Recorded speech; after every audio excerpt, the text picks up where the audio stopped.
Nah, ini ada satu gambaran tentang bagaimana sebuah proses untuk melakukan pendampingan.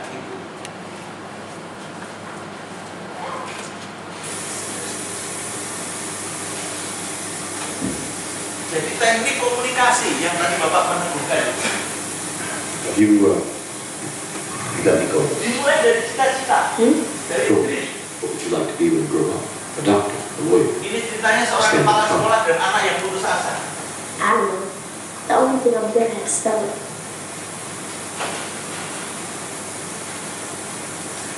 Go. Bagaimana strategi dan teknik komunikasi fasilitasi tadi? Apa yang membuat terjadi dialog seperti itu? Menurut Anda, dialog sang kepala sekolah dengan anak tadi bisa terjadi jika gimana? Jika Anaknya mau. awalnya kan anaknya menolak, kan bahkan peduli. Sebenarnya inisiatornya siapa? Kepala sekolah. Jadi sang kepala sekolah punya kepedulian dan mau mencoba menyapa. Ada lagi? Lalu apa yang menarik dari dialog mereka berdua? Membiarkan dan menumbuhkan, mendorong cara berpikir. Ada lagi ya unsur kreatif dari sang fasilitator tadi, Pak Kepala Sekolah tadi? Tidak memberi nasihat langsung, tetapi diminta untuk membaca. Yes. Dan tidak pakai buku ya, coba membaca diktat nomor sekian, halaman sekian, enggak. Dia dengan praktis. Saya yang di kawasan sini berlama banget ya. Nah, yang katanya praktis. Jadi dia tidak kayak pencet ide, itu lihat. Jadi tidak otentik. Dia menggunakan apa yang ada. Saya kadang ketika misalkan ada orang yang belum juga tidak gimana ya caranya untuk meyakinkan bahwa kamu itu sebenarnya dalam hidupmu harus menciptakan sesuatu yang lebih besar dari apa yang kamu capai. Kan susah diomongkan. Ini ada satu yang sederhana, pertanyaan. Awal kuliah itu langsung bilang, teman-teman, adik-adik, saya jarang para mahasiswa gitu. Kawan-kawan saja, kawan-kawan yang saya hormati, selamat siang dan lain. Nah, saya punya masalah gitu. Nah, bagaimana caranya memperpendek garis yang ada di sini? Dihapus. Dihapus. Ada lecture yang lain? Tekuk atasnya. Ditekuk. Oke. Dicoba. Dipraktekkan. Ya. Dan semua suruh masuk. Berikutnya. Garis berpanjang. Ya, yang satu ingin garisnya. Yang di sini tadi ada 3 alternatif. Dipotong, disobek, dihapus. Yang di sini di. Apa alasan Anda buat garis yang lebih panjang? Kalau kawasan lebih besar, kayak laut tuh. Kalau dikasih garam cuma saset, kalau dikasih kan beda ya antara itu. Ya. Maaf, Ibu namanya siapa? Suryani. Bu Suryani tadi sudah bicara tentang satu kesadaran visioner.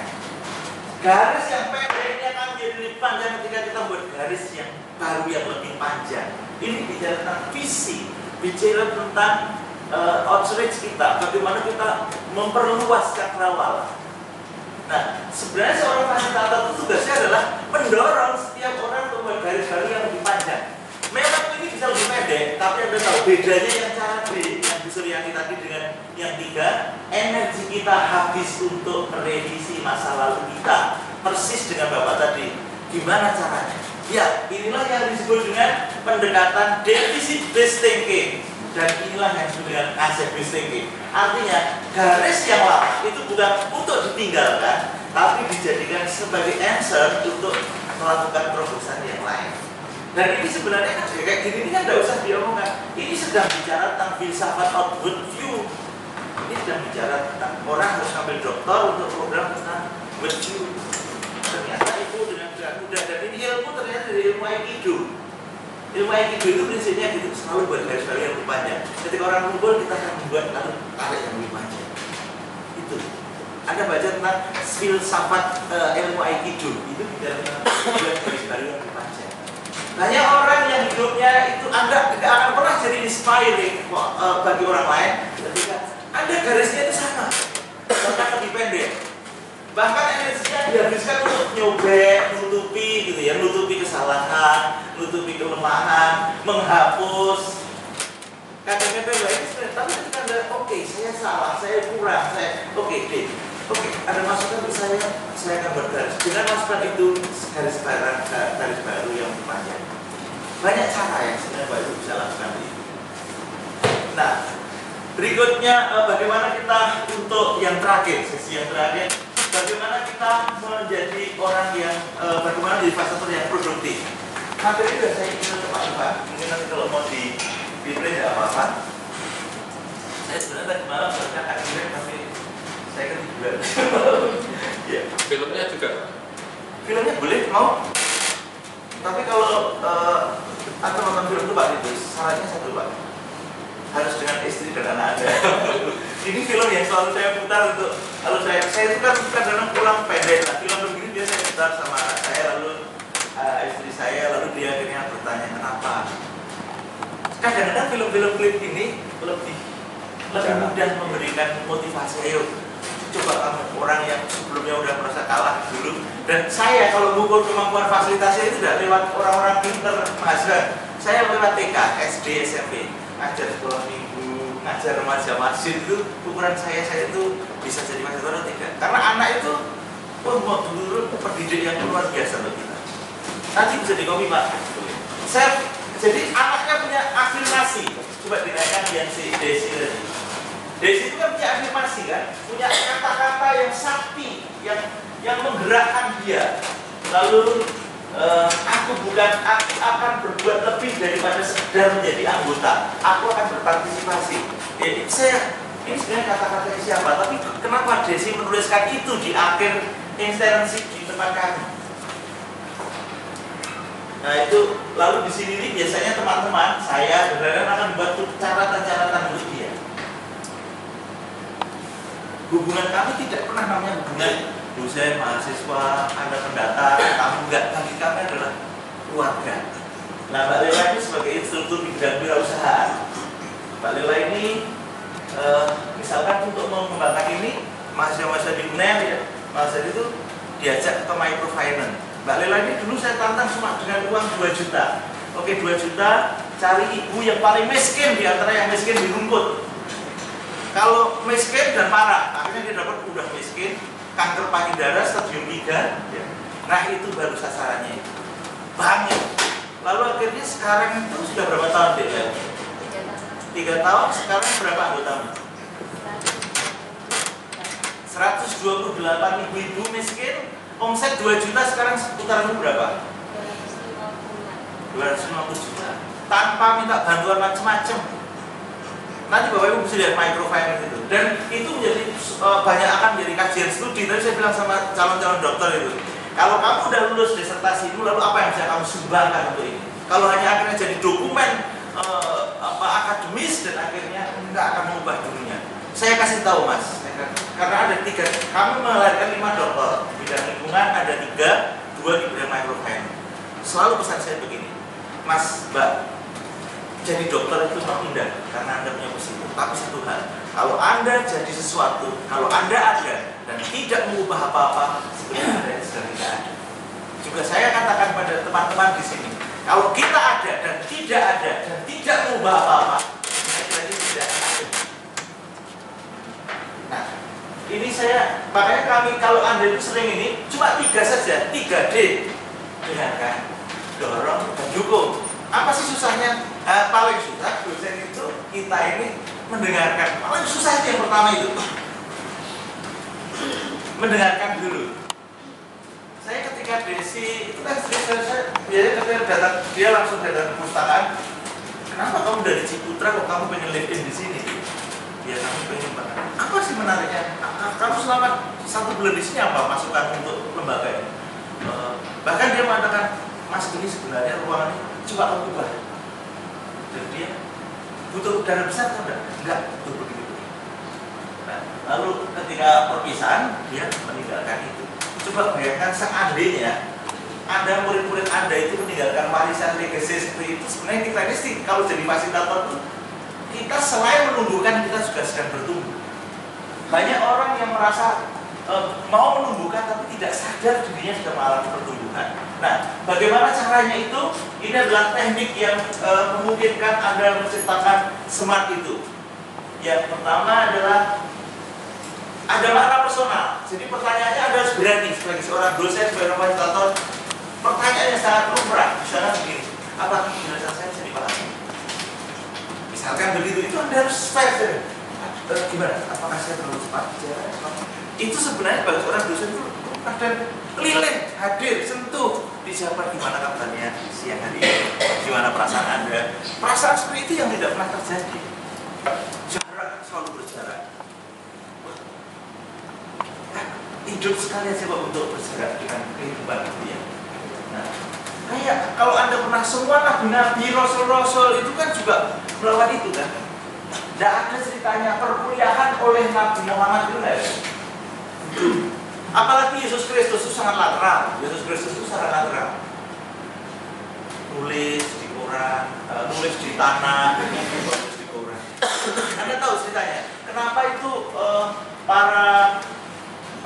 para Farisi dan para imam ketika dia nulis di tanah, ketika ada Maria Magdalena sedang dilempari batu, kok langsung semua pergi? Apa yang ditulis oleh Yesus? Ada yang tahu? Ada yang pernah belajar tentang Yesus sebelum Nabi Buddha sama Muhammad? Apa yang ditulis Yesus ketika dia menulis dan semua orang pergi? Gimana? Silakan melempar batu terlebih dahulu. Menurut Injil dia sebenarnya nggak begitu.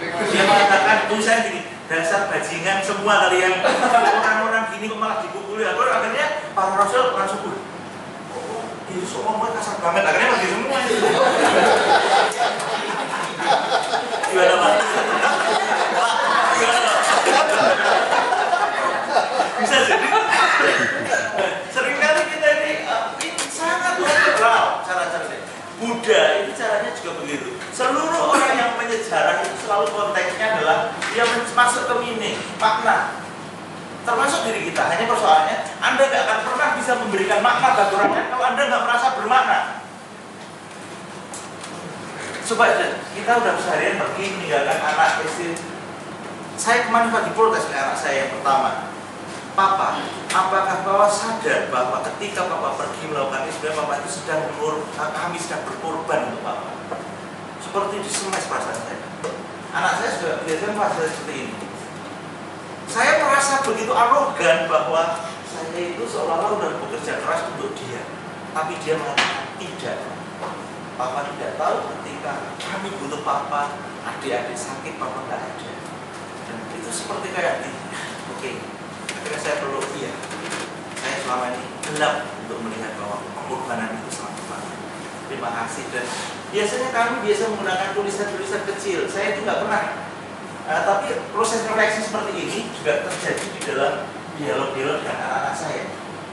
Saya itu satu bulan kalau pas hari itu cuma di rumah 2-3 hari. Kalau ini sebenarnya saya di Jakarta. Tapi karena saya akan ketemu apalagi ada beliau yang sudah ngebel saya. Kayak gini nih Bapak Ibu, proses-proses refleksi seperti ini sangat penting. Dan anak saya selalu nulis di dalam dinding dan lain-lain. Ketika saya dulu jadi ketua senat di sini juga ada mimbar demokrasi, semua tulis di dinding. Kalau dosennya nggak mutu, saya selalu nulis semua. Kalau makanya dosennya apa, lalu setelah itu saya akan Pak baca di papan demokrasi, Bapak tidak menarik caranya mengajar. Itu yang marah-marah, ya korbannya saya dapat D, tapi nggak apa-apa.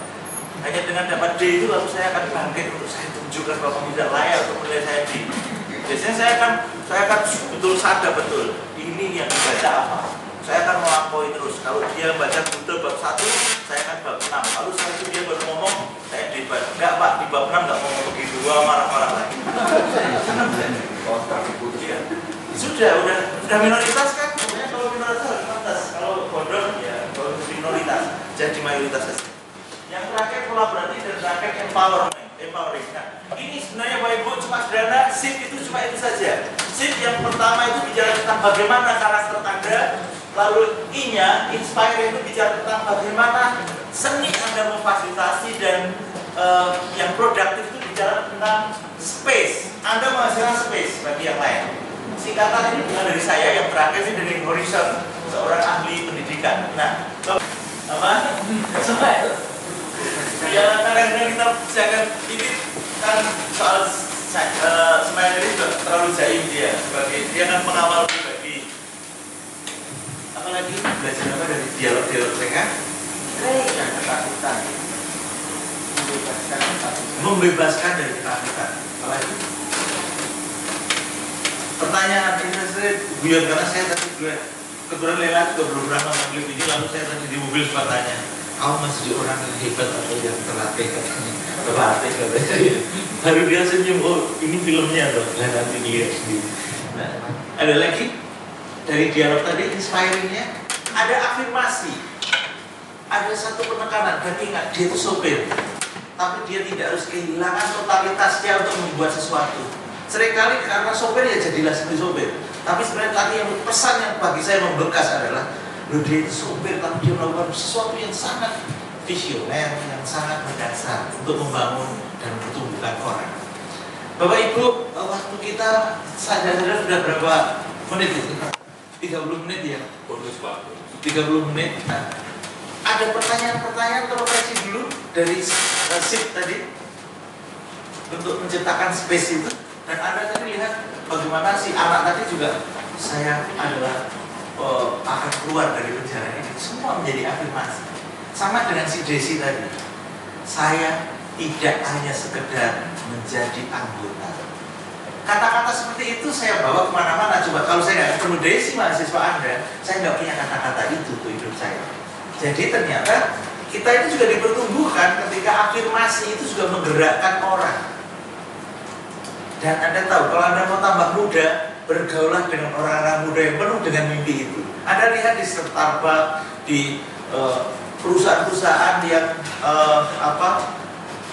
yang high tech itu banyak orang-orang muda yang funky banget gitu loh. Jadi begitu ketemu anak muda yang di Starbucks di sini itu kan udah manajer, gaji dia udah ada yang 90 juta, 100 juta lebih, tapi penampilannya funky gitu ya. Begitu ketemu dengan dosen-dosen teman saya itu udah gajinya kecil, wajahnya serius, bajunya tertib gitu lah. Si bunda, kenapa sih gitu? Jalannya aja udah beda. Beda yang membedakan dunia kampus dengan dunia non kampus begitu. Anda cek aja lihat itu. Sebenarnya Jawa Pos itu anaknya Dahlan Iskan itu mau meniru begitu, tapi nggak cukup cocok karena apa? Dia pengen seperti Starbucks, tapi gajinya tidak cocok seperti Starbucks. Jadi ya funky sih cuma anaknya Dahlan Iskan, tapi yang lain tidak cukup gitu. Dia mau hire dari bayar juga nggak mau. Nah, teman-teman Bapak Ibu yang saya hormati, sesi ini sebenarnya adalah sesi bagi kita untuk mencari makna. Nah, setelah melihat SIP ini lalu ada insight apa? Bagi Anda sendiri, ternyata presentasi itu gampang atau susah? Kok susah? Kalau Anda dengan hati otentik saja, ada yang Anda butuh disapa? Ada di antara yang tidak butuh disapa? Kalau Muhammad mengatakan begini, jangan kamu lakukan sesuatu yang tidak mau dilakukan orang lain terhadap dirimu. Kalau Yesus Kristus mengatakan lakukan orang lain seperti kamu mencintai dirimu sendiri. Nah, itu sebenarnya ini apa? Kalau Anda ingin disapa, ya sapalah orang lain.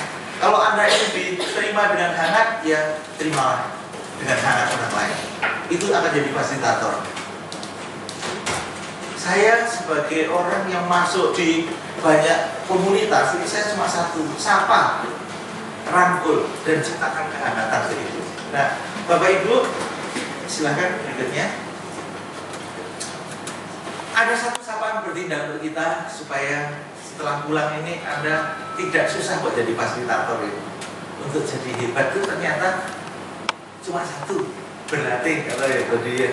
Seperti ketika kita main alat musik ini, ada yang belum pernah main sama sekali selama ini. Alat musik tadi nggak ada yang ngajari loh. Ternyata ada yang muter sendiri, ada yang apa. Ya itu loh prosesnya. Ketika environment kita cocok, maka Anda akan menjadi kreatif. Nah, ini adalah salah satu sapaan untuk penutup dari pertemuan kita. yaitu bagaimana menjadi seorang fasilitator itu bukan persoalan skill, bukan soal keterampilan, tapi sebenarnya bicara soal kesadaran kita tentang sesuatu yang penting dalam hidup kita. Keberatan yang paling meriah, yang paling bersemangat, karena kita ingin dan yakin bahwa kita akan jadi yang terbaik. Persiapan 1, 2, 3.